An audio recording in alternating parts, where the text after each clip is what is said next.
Another variation of 4 points of support when you cannot place hands on the floor yet. Sitting, another chair in front of you of a coffee table, and practicing unloading the points and shifting weight. So eventually, you may come to a place where you can lift your pelvis and your hands can be on the coffee table or a chair.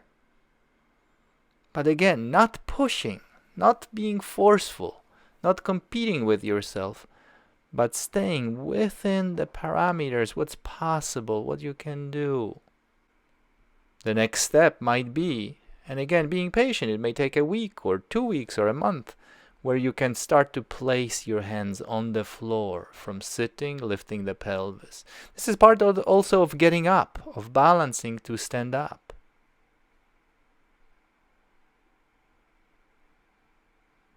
Another variation. And finally, hands are on the floor, and you feel how the abdomen needs to come forward between the strong two legs.